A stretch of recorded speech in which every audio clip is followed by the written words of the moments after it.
also was our week 1 game notes. And additionally, this is a softball rule change year, so there was a NCAA handout for all the rule changes for softball for the 2020 and 2021 season. So we'll begin on Friday down in Clearwater, Florida for the NSCA Leadoff Classic. It is back for the first time in a couple of years. And to talk about the season and the team and the opening weekend is head coach Rachel Lawson. Well, he pretty much gave my opening speech, so did well. No, want to thank you guys for being here. You know, I really appreciate all the familiar faces to see in the crowd. Now I'm starting to feel it's softball season. I didn't really feel it until this past Sunday, so that feels good. And I see a couple of new faces, so I want to welcome you guys to softball and baseball. I say this every year, but I, for one, am so thankful that you're here because the growth of our sport has been tremendous over the past 5 to 10 years, and we couldn't have that if it weren't for all of the media. And as a woman working in female sports, it's just remarkable to see what we've done. And then when I couple that, and as a part of the Big Blue Nation, the fact that you guys cover us, you're really helping to bring more people into the fold. And so we have a great following within the Big Blue Nation's faithful, and it's really just helped this softball team continue to grow. So we get started off on Friday. We're going to be in Clearwater. It's going to be a great tournament for us. As you know, the last 2 years, we've had the #1 strength of schedule. It's definitely a philosophy of ours. I don't know that you ever want to win #1 strength of schedule, but, you know, we always play a tough one, and this year is no different. We're going to open up this weekend. You know, game 1, Liberty is picked to win their league, and their head coach is a former Olympian, one of the best softball players of all time. She brings a lot of passion, energy to the sport. So I anticipate this is going to be a tough game for us because I know her teams will do the same thing. And then in addition, we're playing other 5 teams, of which Minnesota was in the Women's College World Series last year. And then in addition, we will play the U.S. national team. And for people who love the sport of softball, the United States is absolutely by far the best in the world at the sport of softball. And it's every kid's dream to one day be on a national team and also to play against the national team. So that's going to be a really fun event for us, and one that, you know, we couldn't script it any better. So we're going to open up with that. You know, Chris alluded to before, this is my 13th year, so we're hoping that's lucky number 13. And I've had the same coaching staff complete for 10 seasons, if you include Molly Johnson in that. With that said, Coach Himes has been with me the entire 13. And then this year, we're bringing back Brittany Cervantes, who's taken on a full-time position as our director of operations, but she's also a part of the Mexican national team, so she will be part of the Olympics this year. So we're really proud to bring her back into the fold. I think the biggest question that I keep getting asked is, you know, how are you going to replace last year's senior class? And it's something that, you know, obviously we think a lot about, but with our program, I've never thought about how do we replace players. I always think about who's going to be the successor, who's going to be the next one. And this is no different for us. You know, it's going to be hard to succeed when you had 3 SEC all-performers leaving, but I feel really good about this program. I mean, we've been to 3 straight NCAA appearances, Women's College World Series. We've been to 7 Supers, 4 straight regional appearances, of which the last 3 that we've hosted, we've been undefeated. In fact, 5 of the 8 games, we've run-ruled those teams. And I think that's in large part to, it's so tough to play in front of the Big Blue Nation. So the question I don't have is, you know, how are we going to replace them? My question is, who is going to be the next successor that's going to take us to become a top 8 national seed? Because that's one of our goals this year, is we've got to make sure that we're doing what we can to get a top 8 national seed. We've been a national seed a number of years, but the thing that's going to help us be a mainstay in the World Series is to become a top 8 national seed every single year. You know, when I think about who's going to be the successor, I was so impressed with our sophomore class coming back this fall. I didn't know what to expect out of them. A lot of them did not get a significant amount of playing time last year. And so you never know when someone goes away for break and they come back how that's going to be. And I was just floored by what I saw. They came back. First thing we always do is max testing in the weight room. And I was so impressed specifically with Renee Abernathy, J.C. Babs, Tatum Spangler, and Megan Shorman. They went back this summer, took what a little experience they had, and they came back and they really set the tone for what was an incredible fall for us. And then I think about our infield, and obviously we're returning Alex Martins and we're returning Mallory Payton, who were everyday starters for us. And that's a great, strong right side of the infield. So I feel good about where they are. Lauren Johnson is somebody who's been a mainstay in our lineup for us. She will move from the outfield into the shortstop position, which is something I know that she's been very excited to do. She came to me in our end of the year meeting last year. She's like, so where do you want me to practice, next year or this summer? And I was like, well, take some fly balls. She goes, what about shortstop? And I was like, all right, well, make sure you take some ground balls at shortstop, do what you need to do. She's a shortstop by trade, one of the best players who's ever played high school ball in Kentucky. And she not only went out, did an incredible job, but she came back in the best shape of her life. So I know she's excited about that. Emmy Blaine, also from the state of Kentucky, you could see her at shortstop, has some of the best hands that we've ever had out of anybody. So I feel good about where they're at.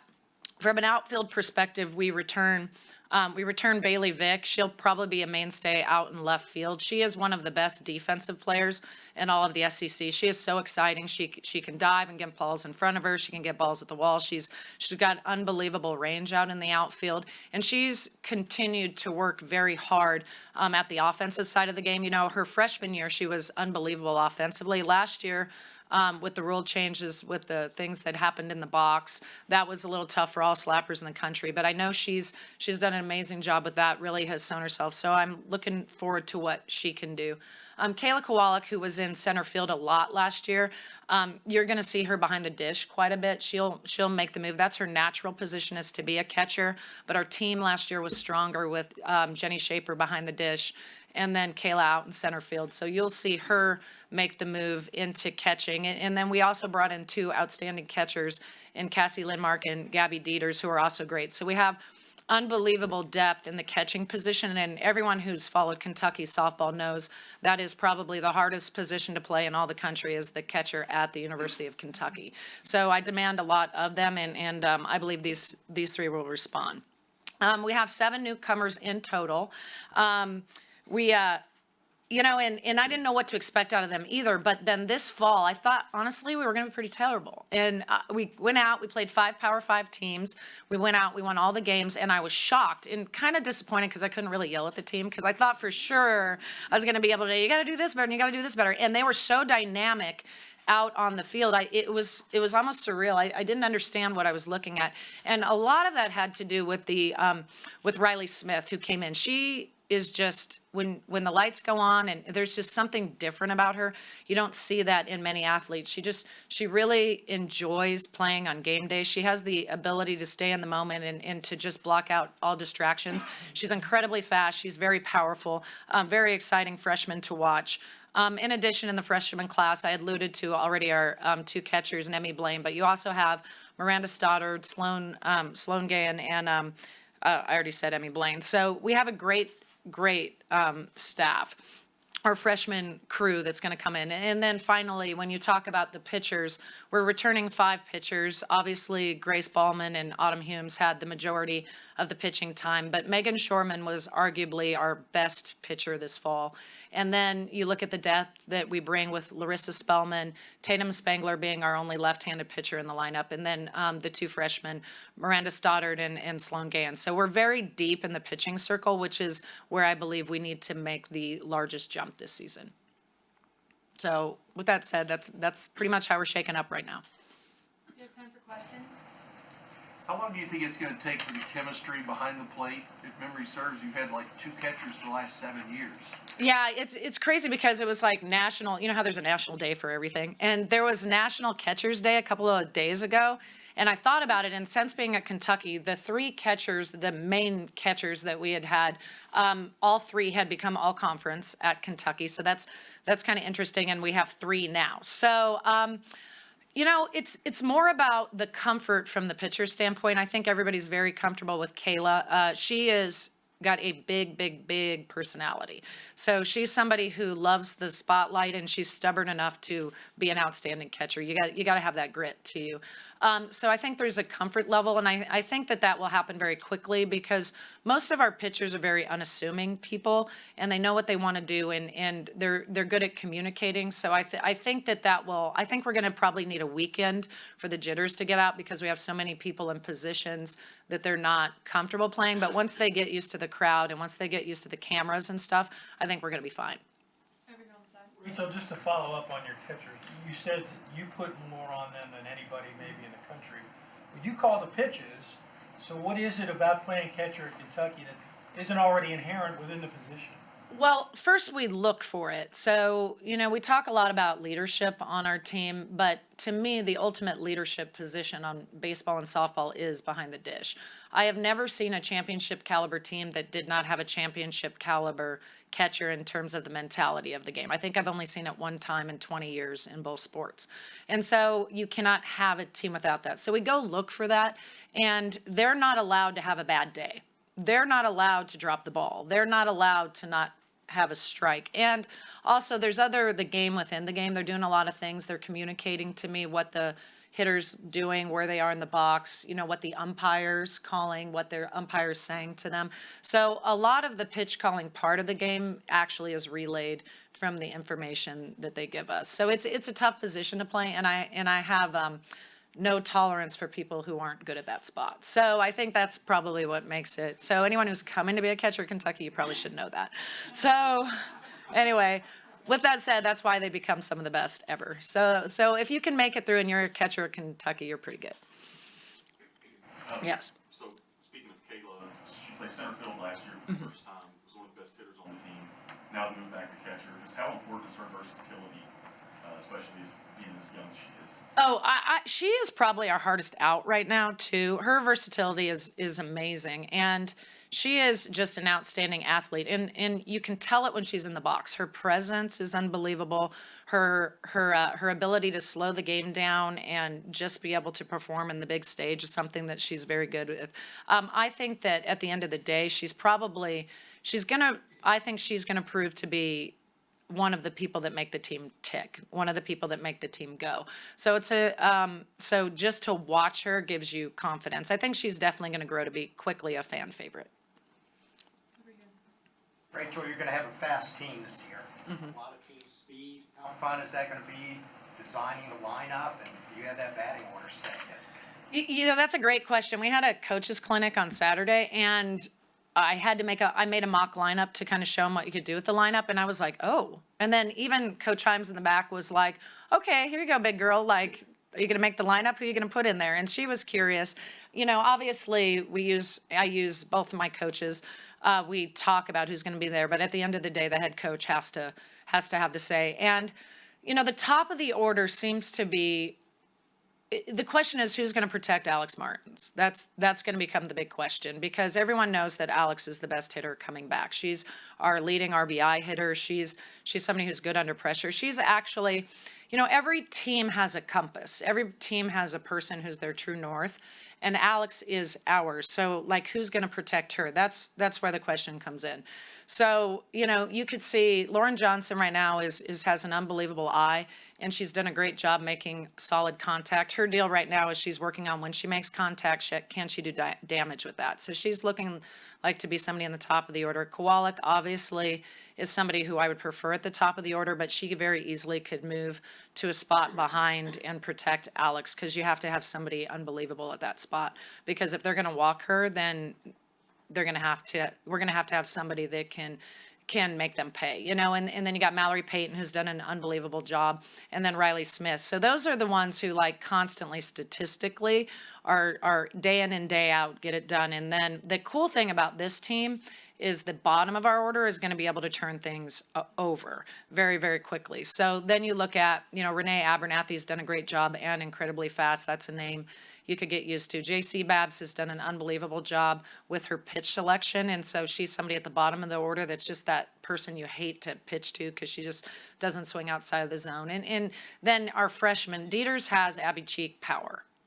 So, and that's quite something. She hits balls over the right center fence, and you don't see that very often. So when she gets comfortable with pitch selection and things like that, she's going to be one of the best hitters who've ever played here. So right now it was the 5 I mentioned earlier, but to be honest with you, I seriously doubt the team that starts day one is going to be it for the rest of the season. I think that everybody has value on this team, and it's a matter of creating that value. When their opportunity arises, they have to take advantage of it. Autumn and Grace have the most experience in the circle. Just talk about them and what do you expect from them this season?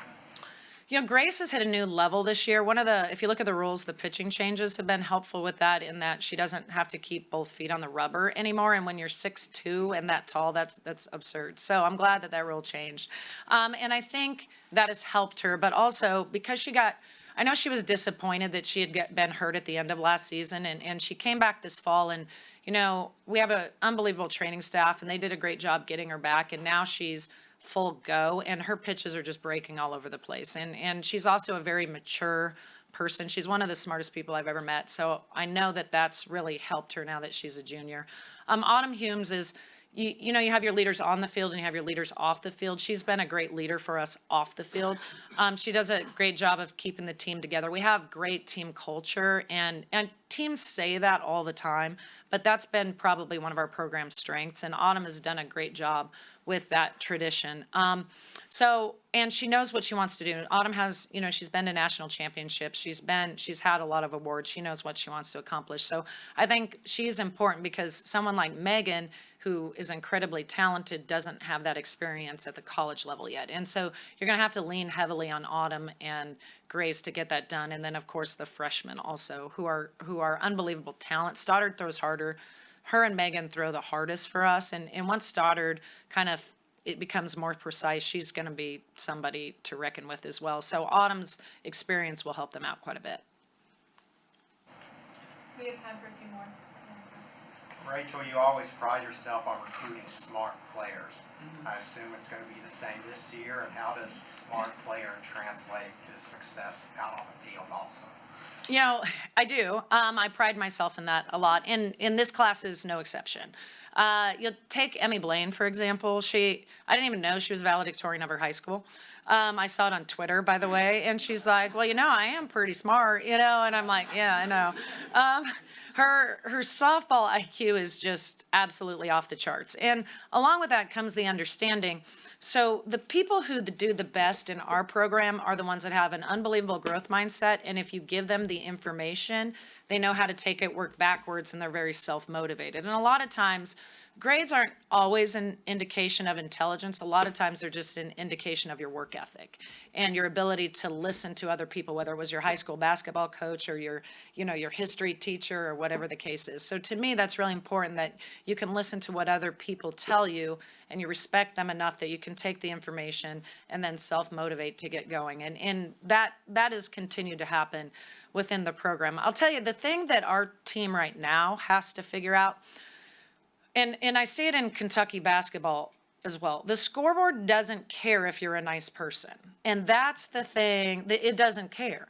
You know, so you have to get really good at stuff. So if you can take the information and become good at something, then that's what's going to matter. Now, having great team culture and being a great team player makes it an enjoyable experience, and it makes it a place where people want to come to every day. And because they enjoy what they're doing, then they will get better. But at the end of the day, you still have to be really good. You have to have talent. Numbers do matter.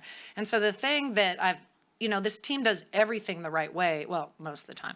But the team does just about everything the right way. So I have to explain to them that that's not going to always result in wins. You actually have to win the game. So let's take everything you do well, make it a great experience, but you have to go after these certain things. And I think that's going to be the challenge of this team right away, because they're going to be like, wait, you don't mean just because I'm a good kid and I'm nice, then I'm going to win games? Well, no, that doesn't mean that. And so once they figure that out, I think this might be the team that could help us get that top 8 national seed. Last question over here in the lobby. Rachel, you at the beginning kind of rattled off the resume of your program, and it's obviously pretty impressive with postseason appearances. And people have shown up here for the postseason tournaments, and the crowds have been fabulous. And you built to that, and now it's expected of your program and of your players. What is it like? I know what it's like for you. What is it like for them to carry that? Oh, you're going to have to ask them. I don't know.